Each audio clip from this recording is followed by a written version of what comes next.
Mesdames et messieurs, bonjour et bienvenue pour cette nouvelle édition d'Autour du Monde, version Moyen-Orient, pour ce jeudi, le 1er juin 2023. Notre édition d'aujourd'hui, on la commence avec ce compte-rendu. Le Premier ministre, Dr Moustapha Madbouli, a tenu hier avec son homologue palestinien Mohamed Shtayyeh une session de pourparlers élargie, suivie d'une conférence de presse conjointe, puis ils ont assisté à la signature d'un nombre de documents au siège du gouvernement dans la nouvelle capitale administrative. Le Premier ministre palestinien était arrivé lundi à la tête d'une délégation officielle de haut niveau pour une visite de 3 jours en Égypte. Et pour plus de détails, voici un compte-rendu signé Salih Hamed et Aïcha. L'Égypte demeurera un soutien solide et ferme du peuple palestinien et de ses droits légitimes qui sont appuyés par la légitimité internationale et les principes du droit international, a affirmé le Premier ministre Moustapha Madbouli lors d'une conférence de presse à l'issue d'une séance de pourparlers élargie avec son homologue palestinien Mohamed Shtayyeh et la délégation ministérielle de haut niveau l'accompagnant dans sa visite en Égypte. Le Premier ministre s'est dit heureux que les pourparlers tenus avec son homologue palestinien au siège du Conseil des ministres à la nouvelle capitale administrative soient les premiers pourparlers officiels de ce genre, organisés dans la nouvelle capitale. Il a souligné que l'histoire allait immortaliser ce moment avec appréciation et fierté. Le chef du gouvernement a ajouté que cette visite intervenait à un moment très important, vu les évolutions successives de la conjoncture régionale et dans les territoires palestiniens occupés, de façon à menacer la stabilité, à alimenter la violence et jetant ses ombres et ses effets négatifs sur les aspirations de nos peuples désireux de consolider la paix et la coexistence. Madbouli a réaffirmé l'engagement complet de l'Égypte à son approche historique, tout en consacrant ses efforts et ses démarches diplomatiques à tous les niveaux pour soutenir avec fermeté le peuple palestinien et rétablir le calme dans les territoires occupés, afin de pouvoir relancer le processus de paix et ainsi répondre aux aspirations légitimes du peuple palestinien d'établir son État indépendant sur la base des frontières du 4 juin 1967 avec Jérusalem-Est comme capitale. Moustapha Madbouli a en outre indiqué avoir mis l'accent sur la nécessité d'arrêter les mesures unilatérales qui aggravent la situation et la tension chez le peuple palestinien, afin de créer l'atmosphère appropriée pour la reprise des négociations et de redonner l'espoir de parvenir à un règlement global et une paix basée sur la solution à 2 États, conformément aux décisions de la légitimité internationale.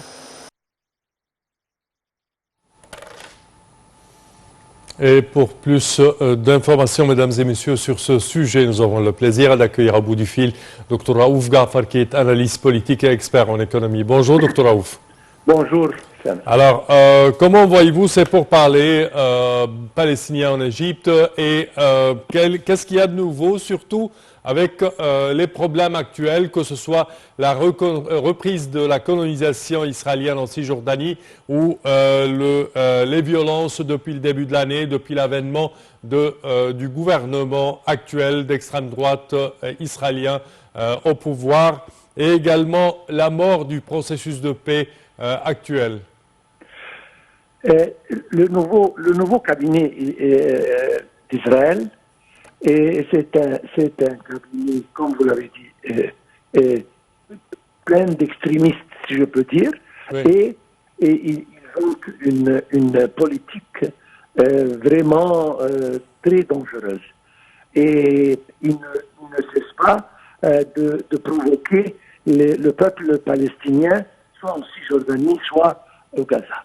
Et certainement, l'Égypte a fait et continue à faire des efforts pour justement essayer de calmer les choses, essayer d'arriver à des cessez-le-feu pour donner un tout petit peu le temps au peuple palestinien de se redresser, de reconstruire toutes les choses qui ont été endommagées et de construire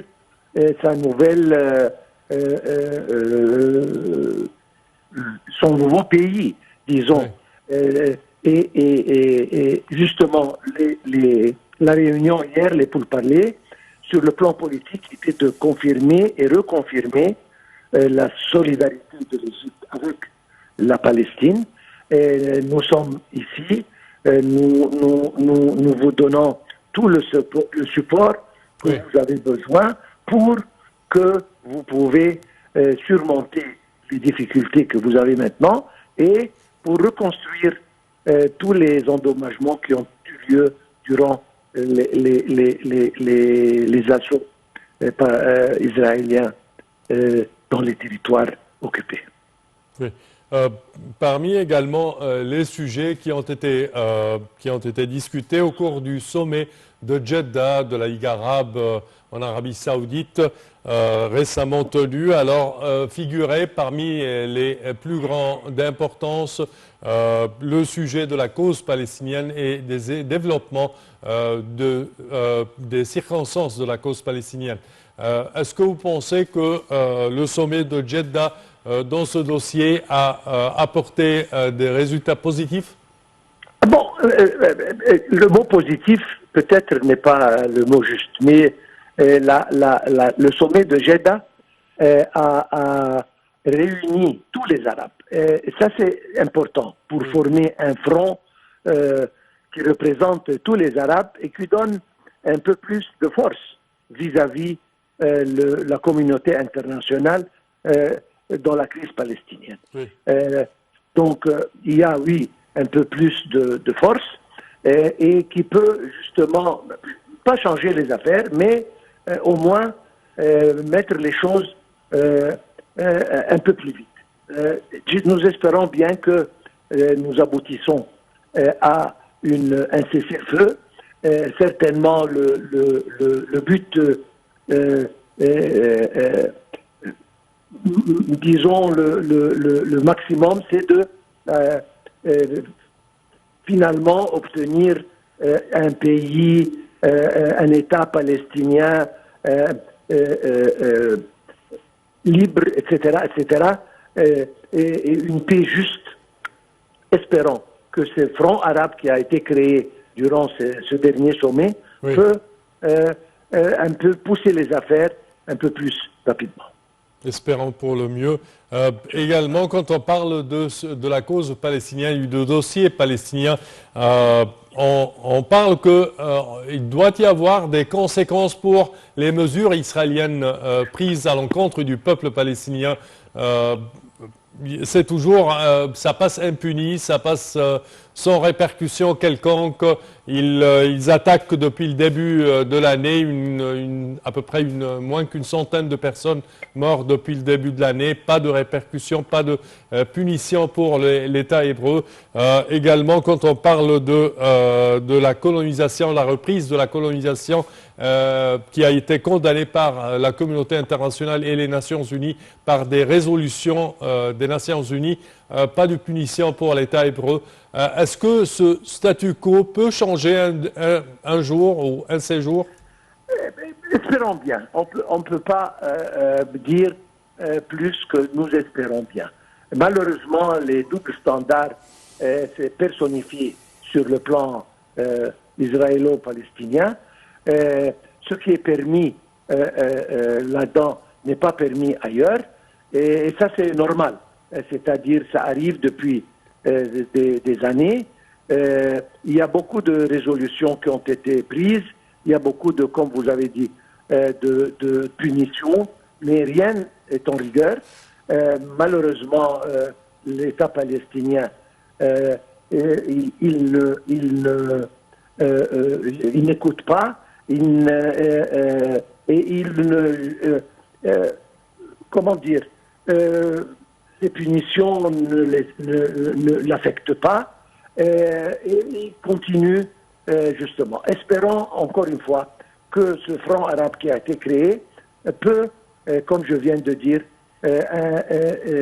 convaincre au moins les forces occidentales qui sont au dos d'Israël d'essayer de discuter et de convaincre Israël de un peu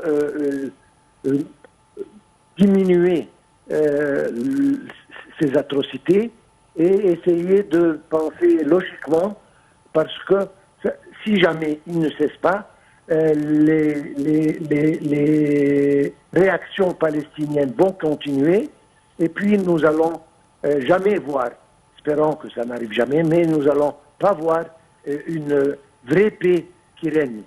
Le peuple palestinien a besoin de respirer.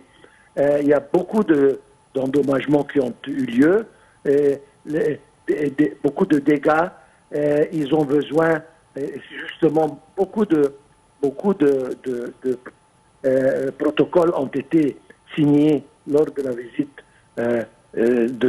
d'hier et avant-hier sur le plan reconstruction, etc., des territoires qui ont été endommagés. Espérons que la communauté internationale essaye de mettre une pression sur Israël pour arrêter un peu les choses. Parfait, Dr. Raouf Gafran, nous tenons à vous remercier de vos explications. Merci à vous. Je répète que vous êtes analyste politique et expert en économie. Et nous enchaînons, chers téléspectateurs, avec cette information. Le ministre des Affaires étrangères, Sameh Shoukry, a souligné que l'Égypte suivait avec une vive inquiétude les situations dans les territoires palestiniens occupés et l'escalade de la violence contre le peuple palestinien, en coïncidence avec les incursions israéliennes répétées dans les villes palestiniennes et la continuité des mesures unilatérales par Israël, y compris la reprise des activités de colonisation en violation des normes du droit international et des décisions de la légitimité internationale. Le chef de la diplomatie a tenu ses propos lors de sa rencontre hier avec son homologue palestinien Riyad al-Maliki, qui accompagne la délégation du Premier ministre palestinien Mohamed Shtayyeh en visite officielle au Caire. Le porte-parole officiel du ministère des Affaires étrangères a déclaré que lors de l'entretien, M. Shoukry a passé en revue les efforts menés par l'État égyptien dans le soutien de la cause palestinienne dans les divers cadres et instances régionales et internationales, dont la dernière réunion quinquennale tenue à Sharm el-Sheikh et la participation mi-mai courant à la réunion ministérielle sur la formation de Munich, et ce dans le but d'établir le calme et créer le climat pour reprendre le processus de paix. Et nous passons au dossier soudanais où l'armée a bombardé hier les forces de soutien rapide à l'artillerie lourde à Khartoum après s'être retirée des négociations menées sous l'égide des États-Unis et de l'Arabie saoudite afin de permettre l'acheminement de l'aide humanitaire au Soudan menacé de famine. Peu avant, à Jeddah, en Arabie saoudite, les émissaires du général Burhan avaient suspendu les négociations en cours depuis près d'un mois pour un cessez-le-feu censé ouvrir des passages aux civils et à l'aide humanitaire. Depuis le début de la guerre, le syndicat des médecins dénonce l'occupation de plusieurs hôpitaux par des belligérants.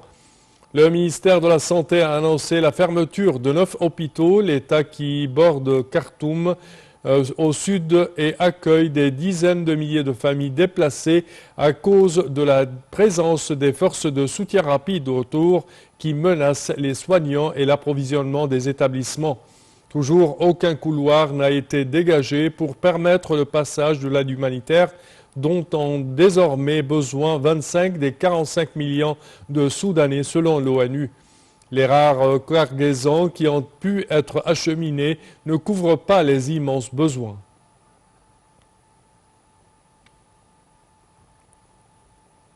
Et le Conseil de sécurité de l'ONU a prolongé mardi pour 1 an la mission de l'ONU en Irak, demandant toutefois une évaluation de la pertinence de son mandat. La résolution adoptée à l'unanimité par les 15 membres du Conseil prolonge la mission jusqu'au 31 mai 2024, l'appelant notamment à se concentrer sur l'assistance au gouvernement irakien pour la réconciliation nationale et pour l'organisation des élections, notamment les élections provinciales et les élections régionales au Kurdistan d'Irak prévues à l'automne. Le Conseil demande d'autre part au secrétaire général de l'ONU, Antonio Guterres, de réaliser d'ici le 31 mars 2024 une évaluation stratégique de la mission de l'ONU en Irak. Cette évaluation devra notamment examiner les menaces actuelles contre la paix et la sécurité de l'Irak, la poursuite de la pertinence des tâches et des priorités de la MANU et fournir des recommandations pour optimiser le mandat de la MANU la structure et les effectifs de la mission pour soutenir le gouvernement irakien. Et des frappes israéliennes ont visé dans la nuit de dimanche à lundi des positions des forces anti-aériennes de l'armée syrienne où des membres du Hezbollah libanais sont également déployés, faisant 5 blessés, c'est ce qu'a indiqué l'Observatoire syrien des droits de l'homme, l'OSDH. Le ministère syrien de la Défense a indiqué que dans la nuit, qu'une agression israélienne avait visé des positions dans les environs de Damas, faisant état de fortes explosions entendues dans la capitale. La défense antiaérienne est entrée en action et a pu abattre plusieurs missiles, avait ajouté le ministère sans faire état de victimes. Selon l'Observatoire syrien des droits de l'homme, l'OSDH, des raids israéliens ont visé à 2 reprises des positions de la défense antiaérienne syrienne dans lesquelles sont également postés des combattants du Hezbollah. Ces positions se trouvent au nord de Damas, à une dizaine de kilomètres de la frontière avec le Liban, c'est ce qu'a précisé l'OSDH.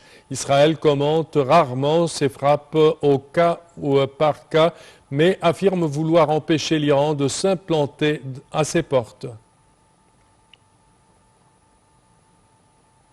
Et des combats ont opposé dans la nuit de dimanche à lundi 2 groupes armés influents en plein centre de la capitale libyenne Tripoli, faisant des blessés légers parmi les populations civiles, selon les secours et les médias locaux.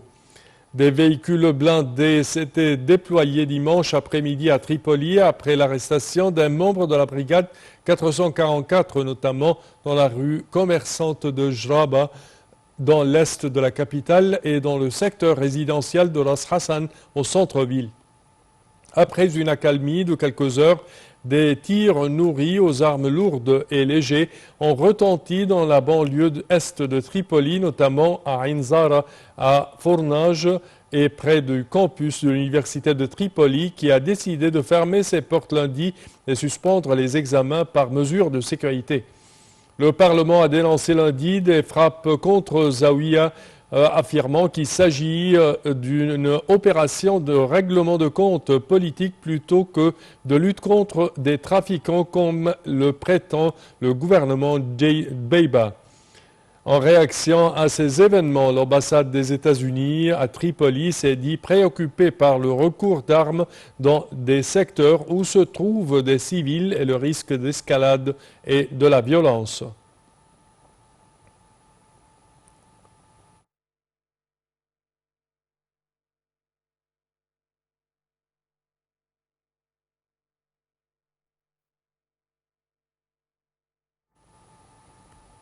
Et c'est ainsi que prend fin, chers téléspectateurs, notre édition d'aujourd'hui de Autour du monde, version Moyen-Orient.